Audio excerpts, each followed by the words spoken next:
शनि राशि परिवर्तन के साथ हुई 2023 की शुरुआत। 15 दिनों के भीतर शनि से जुड़े 2 परिवर्तन।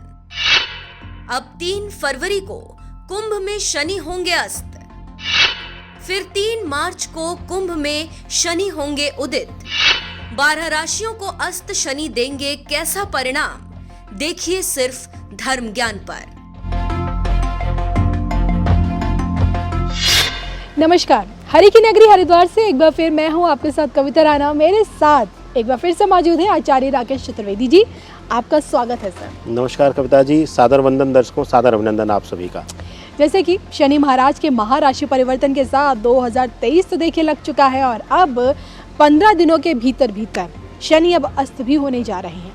आपको बता दें कि 3 फरवरी को शनि कुंभ राशि में अस्त हो जाएंगे और आज हम बात कर रहे हैं कुंभ राशि वाले जातकों के बारे में, यानी कि आप ही की राशि में शनि अस्त हो रहे हैं और ऐसे में जो कि आप शनि की 7.5 से भी अब गुजर रहे हैं, तो ऐसे में देखिए ये 28 दिन जब तक शनि अस्त रहेंगे तब तक आपके लिए कितनी चुनौतियां खड़ी करेंगे और कहां आपको लाभ हानि दे सकते हैं, क्या कुछ होगा इन 28 दिनों में आपके साथ, आपके जीवन में, हर पहलू पर बात करेंगे। आइए सबसे पहले समझ लेते हैं आपके भाग्य के सितारे क्या कहते हैं, ग्रह दशाएं क्या कहती हैं, बताइए।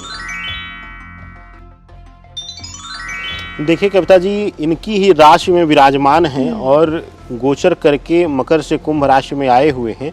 और कुंभ राशि और कुंभ लग्न के जातक जो हैं वह 7.5 के मध्य चरण में है, यानी कि उनका पीक है 7.5 का।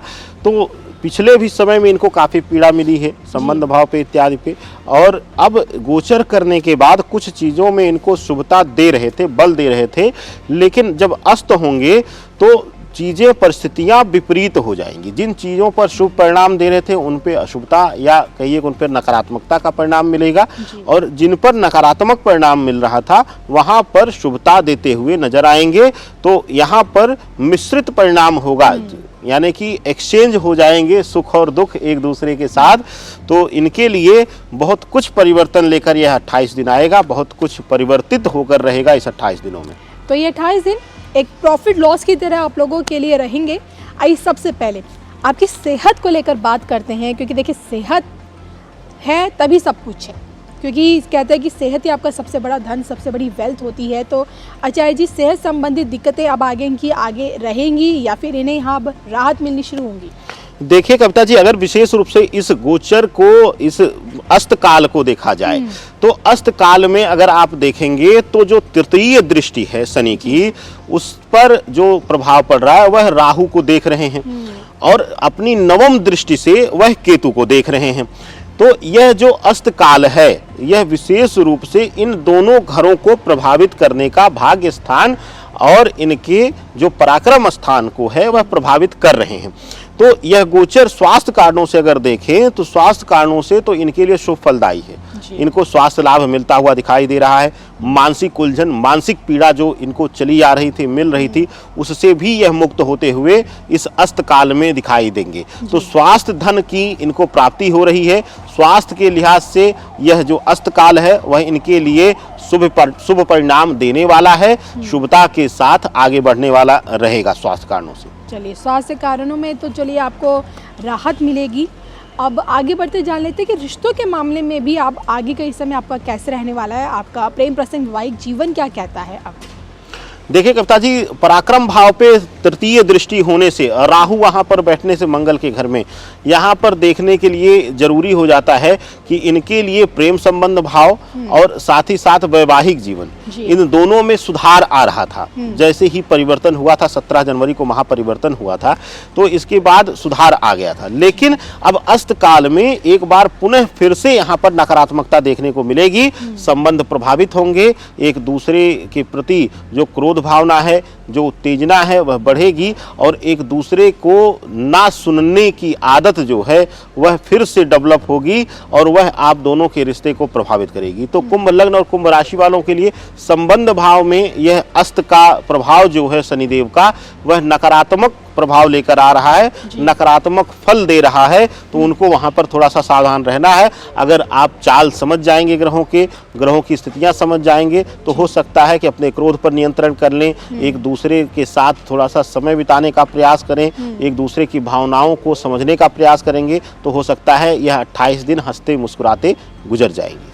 चलिए 28 दिन हंसते गाते मुस्कुराते गुजर जाएंगे, लेकिन यही हंसते गाते ये जो आगे का जो जीवन है, जो समय है, ये आपके काम कारोबार के लिए कैसा रहेगा? यहाँ आप कितनी तरक्की करेंगे, आगे कितना बढ़ेंगे, अपने कार्य क्षेत्र में कितना अच्छा कर पाएंगे, अब बताइए। देखिए, अगर देखा जाए कुंभ लग्न और कुंभ राशि के लिए, तो इनका जो नवम दृष्टि है वह केतु वहां पर बैठा हुआ, और केतु को देख रहे हैं, शुक्र के घर में केतु बैठे हुए हैं, और जो दशम स्थान है, कर्म स्थान जो है, वह वृश्चिक राशि का घर है, यानी कि मंगल प्रभावित वह घर है। तो इनके लिए कार्यभार, यानी कि इनके प्रोफेशनल लाइफ में अगर देखा जाए तो कुछ न कुछ दिक्कतें उत्पन्न करेंगे, समस्याएं उत्पन्न करेंगे। केतु का भाग्य स्थान पर रहना, शनिदेव की दृष्टि उस पर पड़ना नवम पे, वह पीड़ादायक रहेगी, मानसिक पीड़ा का कारक बनेगी।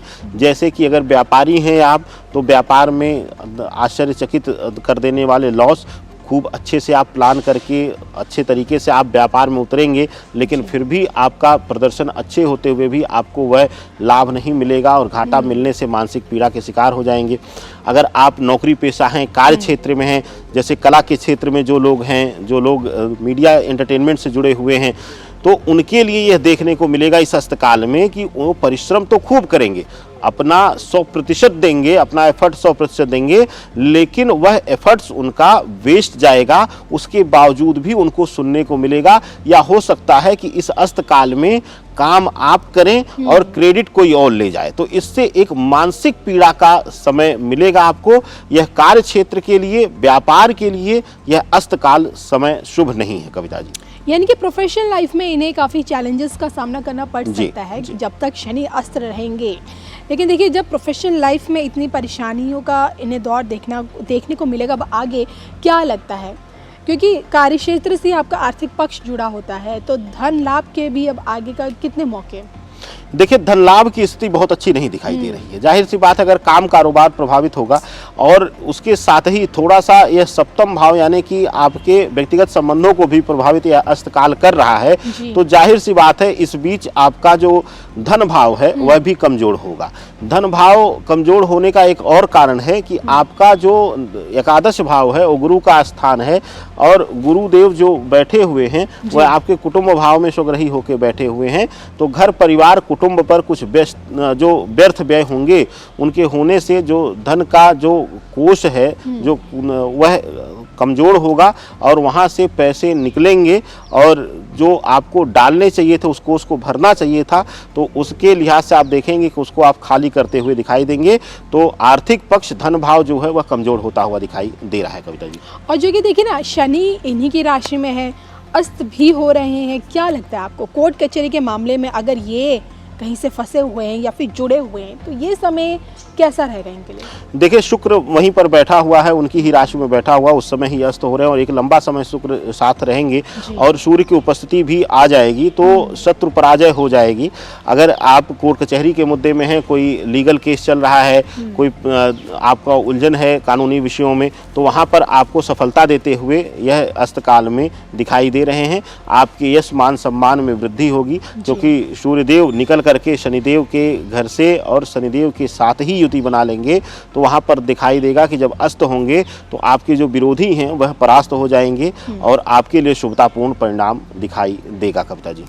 उपाय जानना चाहूंगी बस। देखिए, उपाय के लिए सबसे अच्छा रहेगा इसके लिए कुंभ लग्न और कुंभ राशि वालों के लिए, क्योंकि आप 7.5 के मध्य चरण में हैं, तो बहुत ही शुभ माना जाता है छाया दान।